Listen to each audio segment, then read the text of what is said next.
You're listening to the Dead Presidents Podcast. And this is the Top 5 Troubled First Ladies. 5, we're about to take a dive. 4, in the presidential lore. 3, who will the top 5 be? 2, we're about to tell you. 1, the show's now begun. Welcome to the Dead Presidents Podcast. I'm James J. Hamilton. And I'm Stephen Lincoln Douglas.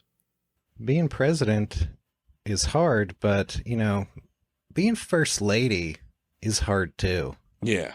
If you thought being the president was hard, wait till you try being their wife.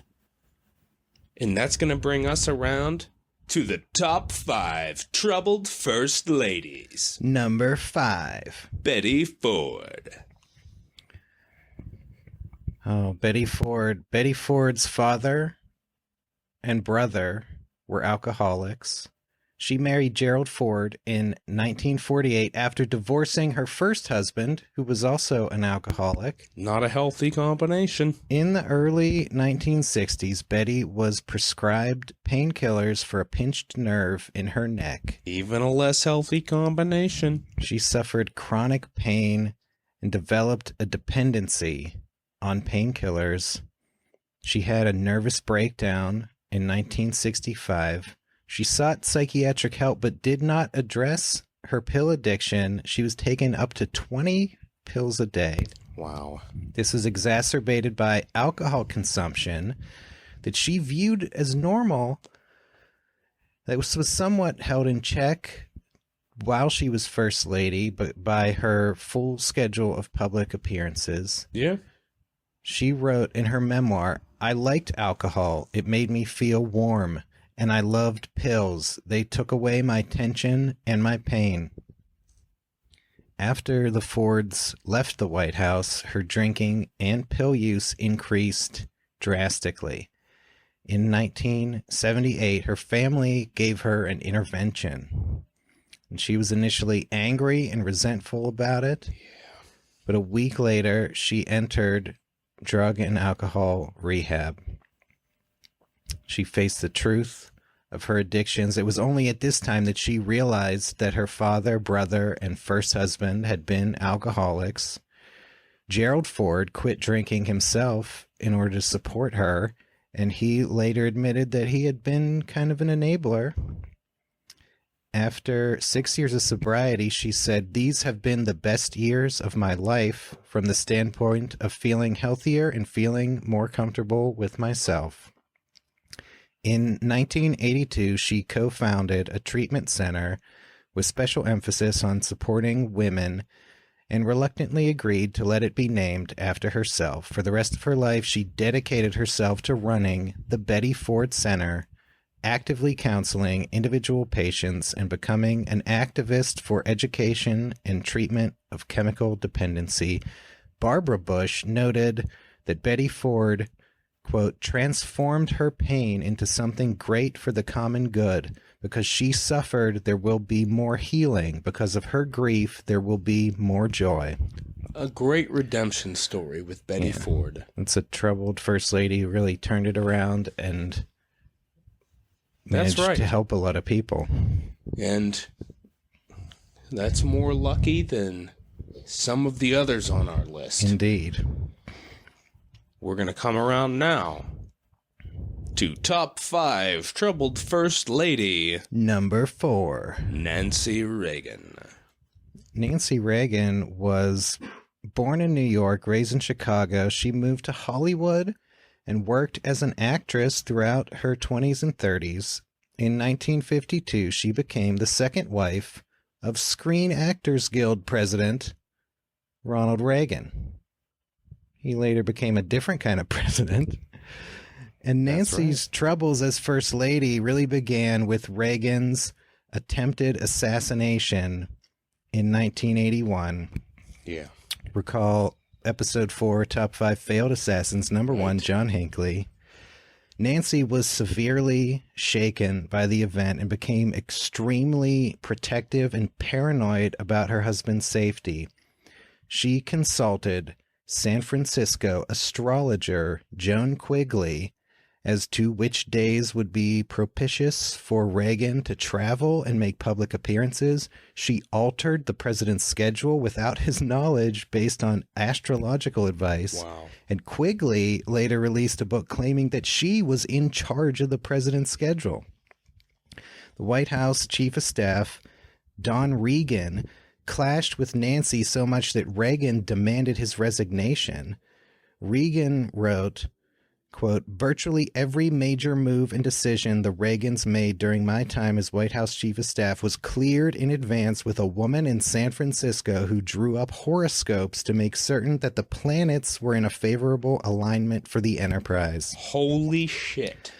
Nancy wrote in her memoirs that no political decision was ever based on astrology, and that astrology was simply one of the ways I coped with the fear I felt after my husband almost died.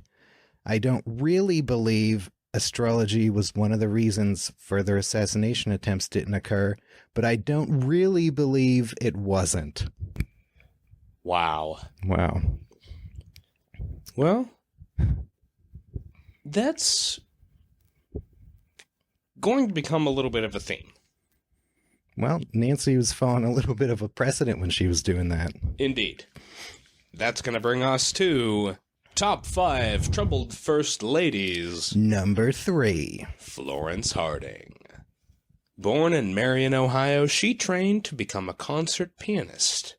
At age 19, she eloped with Pete DeWolf and gave birth to her only child 9 months later. 2 years into the marriage, her alcoholic husband abandoned the family. He attempted to rob a train in 1885, and they were divorced the next year. Florence's wealthy father adopted her son, but refused to support Florence. In 1890, she married Warren Harding, owner of the Marion Star newspaper, against the wishes of her father, who threatened to shoot Harding and repeated a rumor that he had African-American ancestry. Florence was the informal business manager of the Marion Star and considered herself the brains behind the paper. She encouraged her husband's political career, but deplored his incessant philandering. Recall episode 2's Top 5 Presidential Adulterers, number 2, Warren Gamaliel Harding. Indeed. Her son died of tuberculosis in 1915. She suffered from severe kidney ailments and growing depression. In 1920, she tentatively supported Harding's presidential ambitions as a clairvoyant named Madame Marcia supposedly forecast that Harding would become president, but would die in office. Harding won the presidency, and Florence took an active role, influencing cabinet picks and at times appearing to dominate the president. She relished the role of First Lady and was active in many causes. She publicly supported prohibition, but privately served alcohol, and Harding himself drank excessively to deal with the stress of office.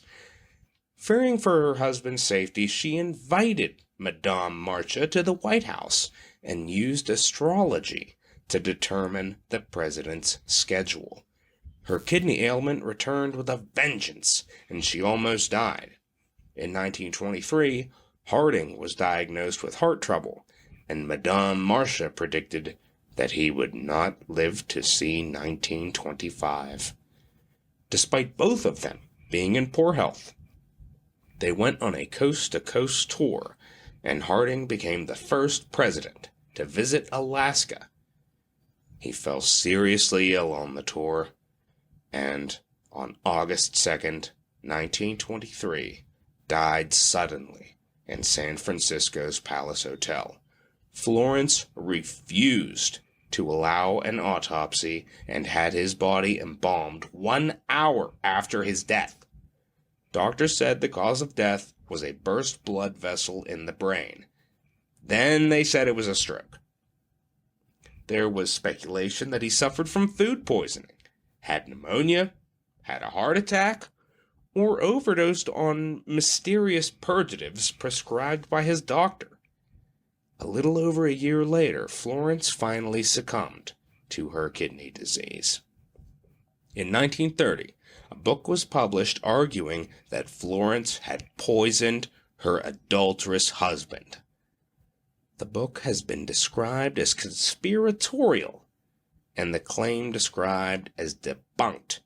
But on the 95th anniversary of Harding's death, a descendant of the Palace Hotel's owner went public with a family story. Allegedly, Florence was screaming that the hotel's food had killed her husband and that she was going to sue.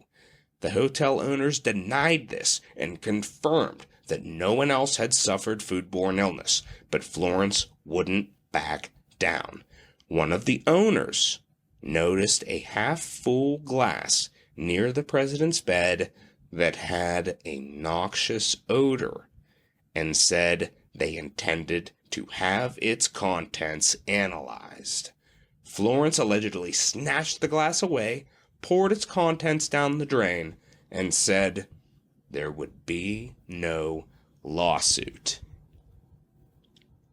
Sounds a little suspicious. There is a lot of suspicion here. There are stories of Florence talking to Warren's corpse, stroking his hair and assuring him, "Everything's fine now, Warren. They can't hurt you now, Warren. Everything's okay now. They can't hurt you anymore." Yeah, I mean, it seemed like Florence Harding really loved being First Lady and loved all the power she got from it. And it's not like she just found out that Harding had been cheating on her incessantly for years. She already knew about all that stuff, but... Did she let Madame Marcia influence her to a point that drove her to murder? Yeah, maybe she believed so much in Madame Marcia that she kind of made the prediction come true. You know, so I read something about how, you know, there were lots of scandals and corruption things that plagued Harding, and that there was, you know, that maybe Florence knew that a bunch more scandal stuff was about to be made public and wanted to, I don't know, save him from it, or... No, it was picture like a scene. I picture like a scene where like he starts to like feel the effects of poison, and she's just like, "Shh, shh, it's okay, it's okay, shh, shh, it's okay, it's okay, breathe, breathe." Sadistic. Yeah, they were both pretty messed up. Seemed like it was probably a pretty dysfunctional relationship in a lot of ways. Pretty tough.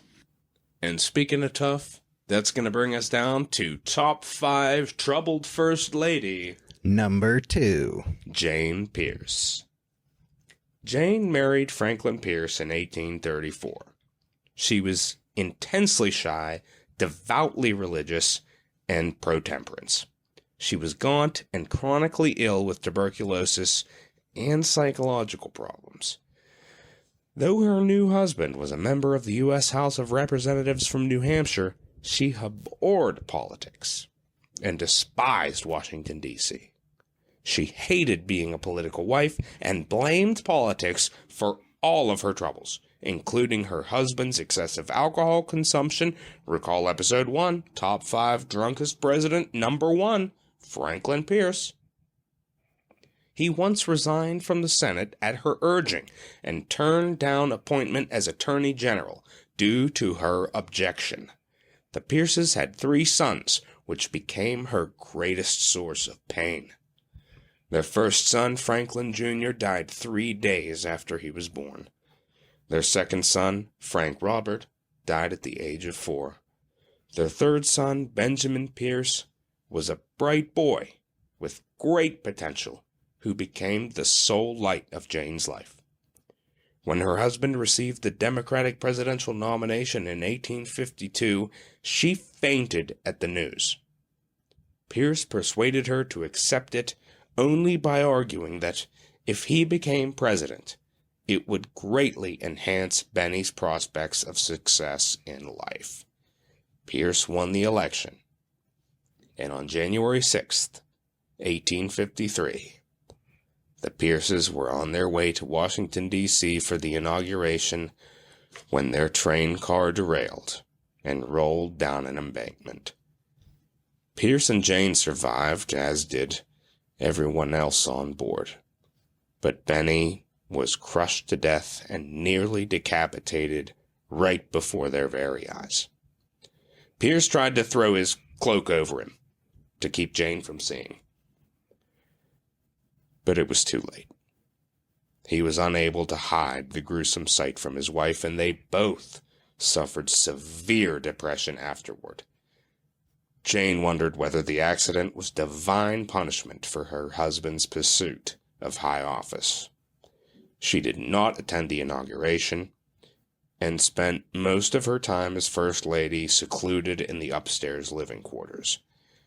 She wrote long letters to her dead son, apologizing for her failings as a mother. She didn't make her first public appearance as First Lady until 2 years into her husband's term. She died of tuberculosis in 1863. One of the saddest stories of First Ladies. Indeed. But I do want to mention that despite this, Jane Pierce was instrumental in introducing the very first White House Christmas tree. Nice. That was one of the only acts that she did, and I think she probably did it thinking Benny would have loved this. Yeah. And that's going to bring us down to the top 5 troubled First Lady. Number 1. Mary Todd Lincoln. Mary was born to a wealthy Kentucky family. She moved to Illinois as a teenager, where she was courted by Stephen Douglas before marrying his rival, Abraham Lincoln. We can't go too much into that, James. Maybe another time. She and Lincoln had 4 sons, 3 of whom died young. Eddie died in 1850 at age 4, Willie in 1862 at age 12, and Tad in 1871 at age 18. Mary suffered from protracted depression throughout her adult life. She also had migraines that became more frequent after she suffered a carriage accident head injury while First Lady. When Willie died during Lincoln's presidency, she was bedridden for weeks, couldn't attend the funeral, couldn't take care of her youngest son, Tad. Yeah, she was a complete basket case, and I think it hurt Tad a hell of a lot because he was looking for some kind of answer, and his mother was not there for him. Yeah, and I mean, his father, pretty busy. Frickin' Civil War in full swing. For months afterwards, Lincoln had to employ a nurse to look after Mary. And if that wasn't enough tragedy for her, she was holding her husband's hand when John Wilkes Booth shot him in the head at Ford's Theater. Lincoln was in a coma overnight, and Mary was so distraught that War Secretary Edwin Stanton had to order her out of the room. After Lincoln's death, she only wore black for the rest of her life. Tad's death in 1871 brought on an overpowering grief and depression. Yeah, that was the point of no return. Yeah, that's really that the was final it. straw. I mean, if she was in dire straits before, that was it. She was never going to be able to function normally again. Yeah, some historians and psychologists believe she may have suffered from bipolar disorder. At this point, her remaining son, Robert, became alarmed at her increasingly erratic behavior. On a visit to Florida, she was seized by an irrational fear that Robert was deathly ill, only to find him in perfect health on her return.